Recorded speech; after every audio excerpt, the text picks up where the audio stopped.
Non, bonjour à tout le monde. Simplement, avant, on vous parlait de drones, de choses comme ça, c'est que la conférence, après, je vais la mettre sur les réseaux sociaux, parce qu'on vit une époque où les réseaux sociaux ont une très grande importance. Et voilà pourquoi j'ai demandé à pouvoir faire la conférence d'une traite. C'est pour que je puisse la publier sans couper, sans quoi que ce soit.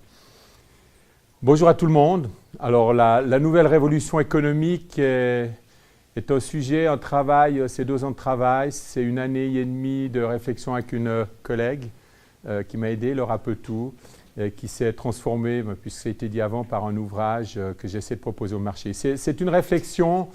Je suis rentré dans le monde de l'économie, mais tout petit, par une entreprise familiale dans la construction, dans les années 60. J'ai eu la chance, j'ai toujours à 7 ans, d'aller sur les chantiers, juste faire des ferraillages comme ça, pour gagner des petits sous. Et ensuite, à 16 ans, 15-16 ans, dans la fiduciaire. Ensuite, dans la banque à 20 ans, où j'ai eu la chance extraordinaire de développer un département de gestion de fortune pour des fonds de pension pour une banque. Donc, tout de suite mis dans une vie active, par une certaine manière. Et en 1990, j'ai créé ma propre société où je voulais conseiller les fonds de pension sur leur manière de dire voilà comment travaillent les banques, voilà comment vous devez travailler, avoir une forme de pouvoir par rapport à ce que l'on essaie de vous vendre et être maître de votre destinée. Et puis, il y a eu l'affaire Madoff, il y a eu les subprimes, 2007-2008. Ça a été quelque chose de difficilement supportable pour quelqu'un qui avait dû grandir dans la finance. Et ça a été une remise en cause qui avait commencé au début 2003, une grande conférence à Lausanne, où j'avais comme thème le développement économique, attention, on est en train de partir dans un mur. Et je me rappelle, c'était à Beaulieu, j'ai dit rendez-vous dans 10 ans pour parler des dégâts qu'on aura fait à l'environnement. Et notre société aujourd'hui est arrivée à un point. Alors je commence par un petit teaser sympathique.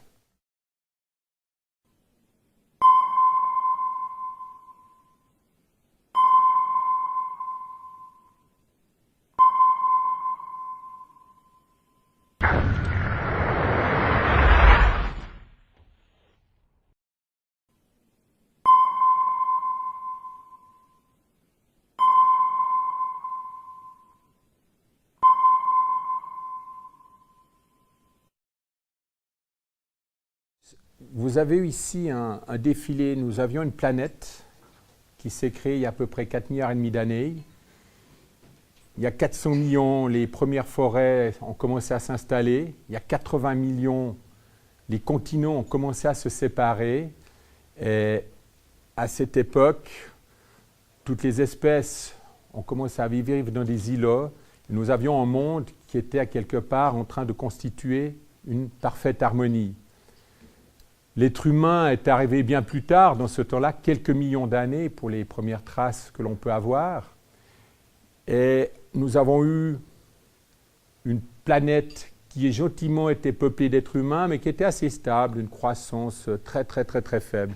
Est arrivée la première et deuxième révolution industrielle. Cette première et deuxième révolution industrielle a été quelque chose d'assez extraordinaire parce que tout d'un coup, on a pu créer ce qu'on appelle une classe moyenne qui a pu, par des revenus, accéder à une meilleure qualité de vie. Mais j'aimerais juste vous donner un chiffre. Si la création, l'origine de notre Terre est de 4,5 milliards d'années, la première et deuxième révolution, enfin la première révolution industrielle a commencé 0,003 secondes avant 24 heures. Si ces 4 milliards d'années sont 24 heures. Donc il faut juste se rendre compte que dans ce laps de temps, de ces 3 millièmes de seconde, nous avons éradiqué 75% des forêts primaires de la planète. Nous avons fait un impact dans l'eau absolument extraordinaire en déversant des milliers de tonnes de plastique qui aujourd'hui sont en train potentiellement d'atrophier les océans ou de détruire la faune. Nous avons impacté la Terre sur laquelle nous vivons. Alors, quand on parle de la Terre, c'est l'image que vous aviez de cette planète dans l'infini, mais c'est 1 mètre de terre sur lequel on vit.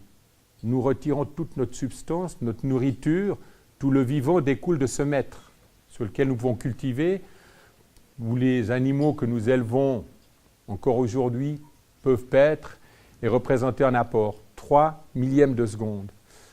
Et j'ai volé une photo à Claude Nicollier, l'astronaute suisse, dans une de ses conférences pour resituer où nous sommes. Vous avez ici les anneaux de Saturne. Et voilà où l'on se trouve. Pour donner cette dimension du recul. C'est vrai que nous, en tant qu'êtres humains, quand on voit ce que nous sommes capables de faire devant le génie de ce qu'a réalisé le cerveau humain, dans tous ses développements, nous sommes dans un infini, une poussière d'étoiles. C'est une distance que l'on a parfois oubliée. Quand je suis né, au début des années 60, il y avait à peu près 3,4 milliards, 3,5 milliards d'habitants. Ici, je vous mets un tableau qui est une projection jusqu'en 2100 de l'évolution de la population mondiale. Aujourd'hui, l'Asie représente 60% de la population mondiale, avec à peu près 1,2 milliard, 1,3 milliard de Chinois, 1,2 milliard, 1,3 milliard d'Indiens. Vous avez le continent africain qui a 1 milliard d'habitants, les deux continents américains qui, eux, ne représentent pas tout à fait cette population. De ces 3,5 milliards quand je suis né, nous sommes à peu près à 7,2 milliards, 7,3 milliards. Nous accueillons chaque année sur la planète 80 millions d'êtres humains supplémentaires, soit plus que la France, la population de la France, la population de l'Allemagne. Et nous sommes malgré tout dans une réduction de cette évolution de la population. Néanmoins, on prévoit qu'en 2100, nous serions 10 milliards d'habitants. Donc si je prends à peu près 50 ans en arrière, 3,5 milliards, 7 milliards, 10 milliards, ça semble cohérent dans l'évolution qu'il y a. Les deux continents américains ne représenteront presque pas 1 milliard d'habitants. L'Asie aura encore un point important d'à peu près 45% de la population et l'Afrique, elle, va représenter 3 milliards d'habitants. Soit elle va tripler les populations qui vont vivre sur ce continent. Si l'on regarde au niveau de la pyramide des âges, vous avez ici une évolution. En 1950, on avait ce qu'on appelle cette parfaite pyramide. C'est ce que recherchent tous les bons économistes parce qu'ils vont dire, voilà, la base va nous apporter de la substance pour que notre construction de modèle économique puisse vivre et se développer et qu'on réussisse, on peut en débattre longtemps. Ce qui est intéressant, si vous regardez, nous avions ce temps-là une pyramide qui s'arrêtait presque vers les 80 ans d'âge. En 2016, cette pyramide, naturellement, s'est rétrécie. Nous arrivons à 90 ans. En 2075, on parle d'une pyramide qui est devenue une bonne bouteille, qui, par contre, se termine à 100 ans, voire 100 ans et plus. Les enfants qui naissent aujourd'hui ont une forte probabilité de largement atteindre, voire dépasser les 100 ans, et en bonne santé aujourd'hui. Alors, si vous voulez, aujourd'hui, l'Afrique se trouve là où on était le monde en 1950. Une base énorme. Ce continent africain, j'étais à la COP21 à Paris, j'ai la déposition de 30 États africains qui disaient « Mais pourquoi vous n'investissez pas chez nous ?» On les a colonisés pour piller des matières premières. Aujourd'hui, par une forme d'immigration, nous sommes en train de piller des ressources de force humaine que nous accueillons chez nous parce que nous sommes une population vieillissante et que peut-être on devrait étudier un modèle différent. Alors que si on investissait en Afrique, ils pourraient rester chez eux, ne pas être délocalisés, de pouvoir vivre, de pouvoir être accrochés à leurs origines. Car qu'on le veuille ou non, nous restons dans des origines qui nous accompagnent toute cette vie. Alors on se trouve dans un paradigme d'évolution économique qui est arrivé à une certaine fin. Ça se voit tous les jours. Regardez le nouveau président américain, regardez ce qui se passe en France, ce qui se passe en Europe. On est au bout de quelque chose. Être au bout de quelque chose ne veut pas dire être à la fin de quelque chose. Être au bout de quelque chose, c'est avoir accompli une évolution et c'est de repartir pour aller vers d'autres évolutions. Et c'est une chose qu'on oublie. Quand on crée une société, c'est le but de la société, statut, durée indéterminée. Non, pourquoi est-ce qu'une société, même qui est cotée en bourse, n'aurait pas le droit d'avoir une fin de vie et d'être arrivée au bout? Or, cette société peut elle-même repartir et recréer quelque chose de nouveau. Nous ne sommes plus avec des locomotives à vapeur aujourd'hui. Mais néanmoins, on a l'impression qu'on est dans une sorte de schizophrénie, que rien ne doit changer et que c'est infini. Non, il y a une finitude qui est là et on est devant un défi du développement de notre économie. Et là, j'aimerais prendre un schéma où je parle d'économie sociétale circulaire. Nous faisons tous partie d'un, indépendamment de religion, d'origine, de race, de couleur, de tout ce que l'on veut. nous avons une origine première, si on croit à la théorie du Big Bang, nous sommes de cette origine. Il n'y a aucune différence. Nous avons eu des évolutions différentes, parce que naturellement, quand vous vivez dans des climats moins hostiles, la vie est plus facile que quand vous vivez dans un climat hostile, et toute personne se développe en fonction des contraintes de son environnement. Et notre société, qu'est-ce que nous avons aujourd'hui? Nous avons l'entreprise. L'entreprise est le cœur de ce qui fait toute société civile, par les actifs qu'elle occupe ou par des hommes ou des femmes qui ont des conjoints, qui ont des enfants, qui apportent des substances à la famille, qui va permettre à cette famille de vivre, de se développer. L'entreprise est le cœur même. Pourquoi les pays se battent dans le monde pour accueillir les entreprises? Parce que lorsque l'on accueille des entreprises, ce n'est pas une question de fiscalité, c'est une question d'emploi. Et si j'ai des emplois, je vais avoir des gens qui vont être des producteurs, qui vont être des consommateurs, qui vont apporter une fiscalité. Cette fiscalité va permettre à l'État de remplir son rôle. L'Occident, le monde développé, le Japon, nous arrivons maintenant à un stade abouti d'évolution de notre humanité, avec une pyramide qui s'est complètement écrasée pour devenir cette bouteille, et ces retraités deviennent des consommateurs. Ils ne sont plus que des consommateurs. Producteurs peut-être, mais surtout des consommateurs, mais ils génèrent encore une fiscalité. Alors certains disent qu'il ne faut pas payer d'impôts sur les rentes. Mais attendez, si demain la moitié sont des retraités qui ne payent pas d'impôts, qui va en payer? La classe sociale moyenne. Parce qu'il n'y a pas de miracle. Plus on économise pour le haut, plus la classe moyenne qui paye, et moins il y en a qui payent d'impôts en bas, c'est toujours la classe sociale moyenne qui paye. Il ne faut pas se faire un leurre sur ça. Et cette fiscalité nourrit l'État. L'État n'est qu'un consommateur. Il n'est qu'un consommateur et son seul rôle, c'est quelque part que l'entreprise puisse fonctionner. C'est que cette entreprise puisse s'accomplir et se développer. Par rapport à ça, nous avons évolué dans un monde, j'adore cette formule, je la décortique dans mon ouvrage. On peut être à gauche, on est arrivé dans les algorithmes, les complexités, on va détecter en chacun, on va être dans l'anticipation. Demain, celui qui fera de l'argent, ça sera celui qui est capable d'identifier quel est dans votre inconscient le produit que vous voulez pour que sur votre monde connecté, on puisse vous le proposer avant le concurrent. Parce que vous l'aurez pensé, mais le temps que ça ressort de votre pensée, le produit arrive, vous le voulez, vous l'achetez. On arrive à cette technologie-là. On arrive gentiment à cette technologie. La Belgique, j'ai vu il y a une semaine un article qui disait qu'ils vont pouvoir mettre une puce sur les gens qui leur permettra d'identifier, de les connecter, de savoir où ils sont. Ce qui est complètement fou. Je me suis fait une fiction dans mon ouvrage. J'avais dit à Laura, je vais le mettre à 2025 parce que quand même... Non, je viens de le lire il y a 2 semaines. On y approche. Cette formule à gauche, si vous regardez, tout se ramène à 4. 4, puissance de 2, racine de 2, 2, le jour, la nuit, la dualité, le Tao, ceux qui aiment le signe du Tao, le masculin, le féminin, joie, peine, tout est là-dedans. Et si vous prenez la formule à gauche, vous pourrez arriver, tout tombe sur la racine de 4, le 256 c'est 4, le 2 carré c'est 4. Le 2 fois le 2 de la division plus 2, ça nous donne 4. Donc je veux dire, il y a un aspect intéressant. Les 4 points cardinaux, on peut aller loin si on veut jouer, mais il y a quelque chose d'intéressant dans les chiffres. Tout est chiffre. C'est pour ça que ces algorithmes, ceux qui ont maîtrisé ça, cette informatique qui est derrière, ils sont puissants. Ils sont potentiellement un piège pour l'humanité. Je vous recommande 2 films. Le premier, c'est Soleil vert. C'est un film des années 70. Regardez-le si vous avez le temps. Et le deuxième, c'est Time Out.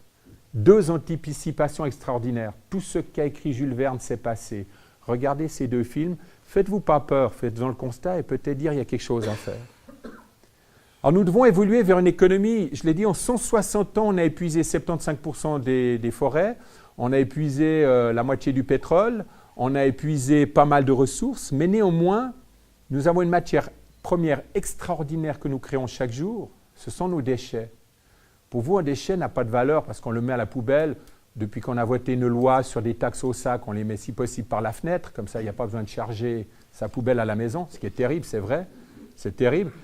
On a une matière première d'origine qu'on transforme. On a un produit fini, on le consomme, il devient un déchet. Ce déchet, aujourd'hui, on doit le recycler.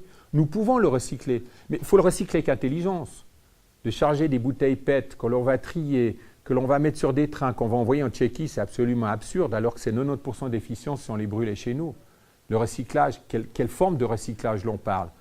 Donc d'un côté, on a une économie où on nous conduit vers certaines choses, et de l'autre, il y a peut-être des manières différentes de penser le recyclage. Ce qui est valable pour les pays riches n'est pas la même chose pour des pays pauvres, non plus.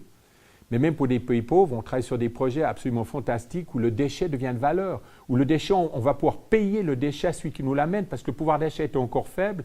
En nous amenant le déchet, on pourra nettoyer des villes. C'est un projet qui est en train de démarrer. Cette année, ça va être annoncé. On pourra faire des choses où les gens seront payés, ils n'auront plus intérêt à le jeter. J'étais à Accra, 3 millions d'habitants, 1 million d'habitants sur la partie pauvre, au milieu du bidonville, je dis bidonville, mais de partie pauvre, une montagne de déchets, les tracts viennent là, ils poussent, et ça tombe à l'océan. Et j'ai été dans les îles en face, dans les îles vers Cuba, par là-bas, et on voit ces déchets qui arrivent là. J'étais au pôle Nord où j'ai vu les déchets maintenant qui montent et qui traversent. Mais j'ai été à Venise, allez à Venise, faites le tour, c'est beau, puis d'un coup, faites le tour à l'extérieur. Ils sont partout. Ces déchets sont une matière première extraordinaire que nous disposons. Simplement, le problème, c'est quand on transforme en déchet, il a un coût. Un coût qui le rend, dans le déchet recyclé de matière première nouvelle, plus cher que la matière première d'origine. Alors aujourd'hui, on est en train de mettre des taxes sur des produits, un peu des taxes partout. Alors plus on crée de taxes, plus on crée de fonctionnaires, plus on crée de postes et d'emplois qui sont sécurisés, que la classe moyenne devra payer à quelque part. Mais néanmoins, si dans les matières premières, on incluait le coût des externalités de la retransposition de cette matière première en déchet qui redevient une autre matière première, on arriverait à un cercle vertueux. Il n'y a aucun génie là derrière, aucun génie. Alors aujourd'hui, le capital, j'ai une phrase dans mon ouvrage où je dis une partie de la finance est une arme de destruction massive aujourd'hui. Le capital, c'est quoi? C'est vos emplois, c'est vos entreprises, c'est là où vous êtes. C'est ce capital qui permet d'avancer. Ce n'est pas celui qui gagne en bourse, ce n'est pas celui qu'on investit sur des courtages, bourses en ligne et autres.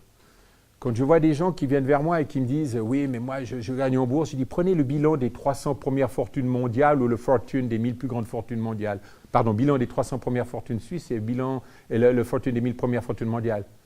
Il y a des milliers de gestionnaires de fortune et il n'y a aucun qui sont là. Puis on a dit « Si, mais regardez celui-là, là, celui-là. » Je dis « Non, celui-là, il est propriétaire de la société de gestion de fortune. Il en a 10, il en a 15, il en a 100, il en a 500 de gestionnaires de fortune qui savent. Nous ne gagnons pas de l'argent parce qu'on investit en bourse. Si on investit en bourse, on préserve un patrimoine que l'on a constitué. Mais on ne s'enrichit pas, à part quelques exceptions, mais jusqu'à nouvel avis, ça se saurait. Le capital, aujourd'hui, on en attend quoi? On en attend un rendement environnemental dans la réflexion. On en attend un rendement social. Et on en attend naturellement un rendement économique, le retour sur investissement. Je parle de préserver la valeur du capital. C'est la fonction qu'il a. Donc le capital doit retourner à l'économie, mais pour vous, pour certains, ça ne dit rien. Les accords de Bâle 3, Bâle 4 font que les banques ont de moins en moins intérêt à prêter de l'argent à l'économie, parce qu'on leur exige de tels ratios de fonds propres.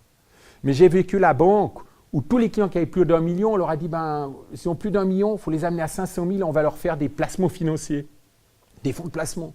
Puis dès qu'on a épuisé ça, on était à 500 000, on va descendre à 250 000, on va leur proposer des fonds de placement. On leur a proposé des fonds de placement. Bonjour, la banque était arrivée, le directeur dit donc, Ferré, toi, tu as des fonds de pension, il nous manque 50 millions de liquidités pour les engagements de la banque. Je dis oui, tu ne pourrais pas les trouver. Alors, je les ai trouvés dans une société.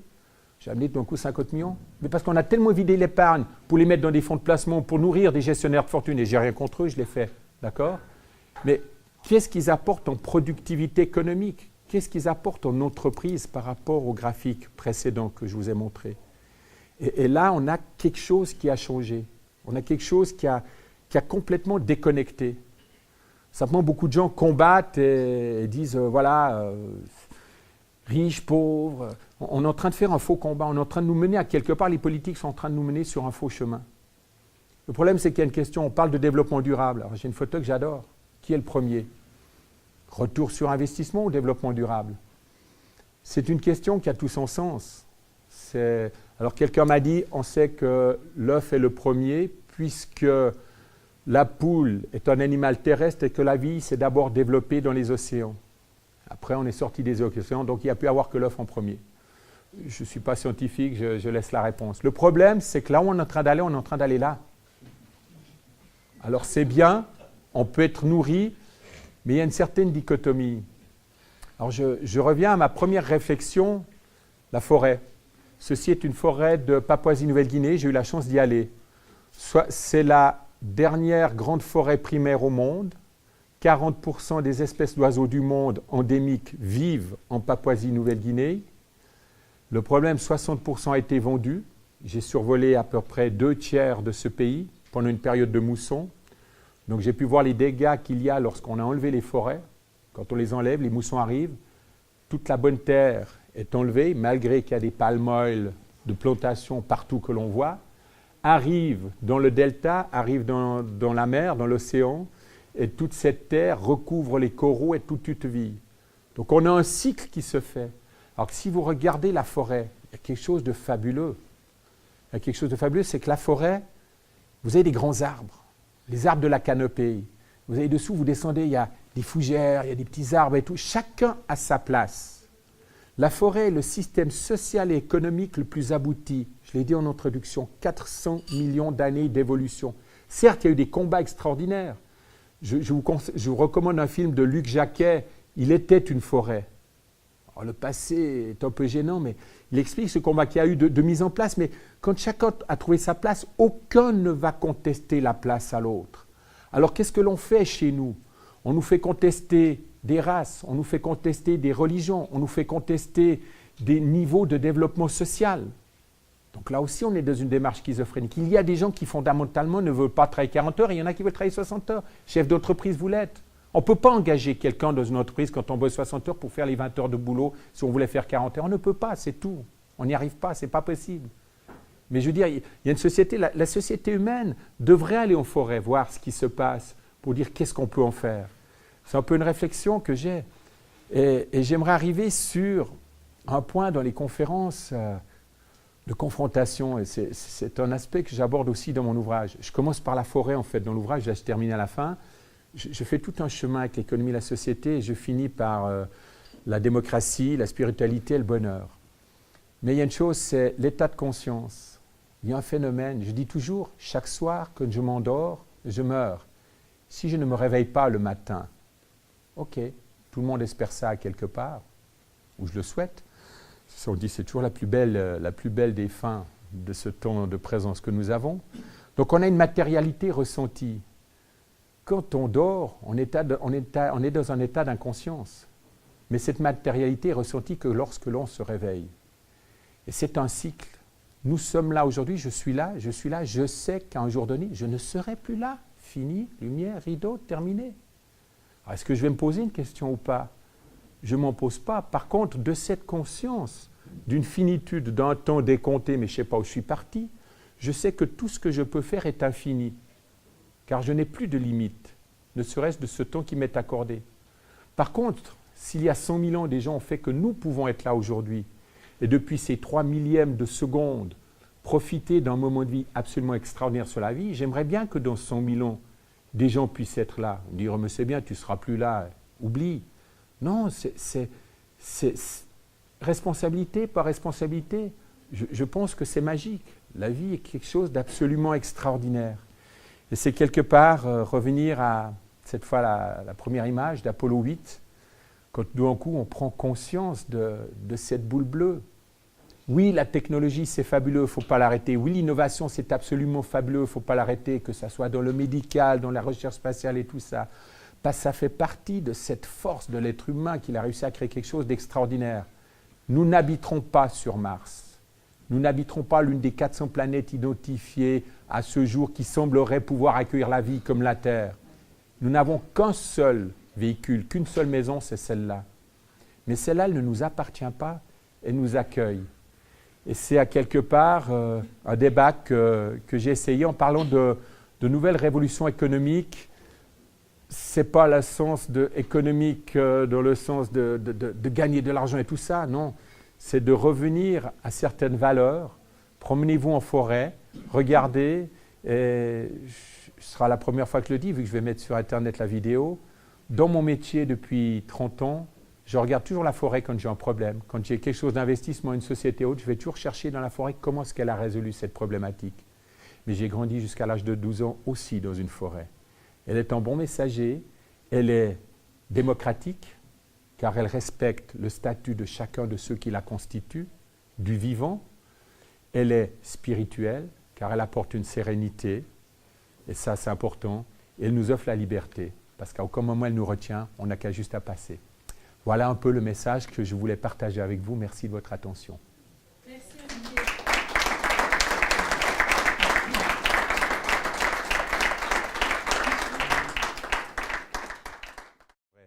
Quand vous avez un arbre qui a 700, 800 ans, qui avait sa place, il s'effondre.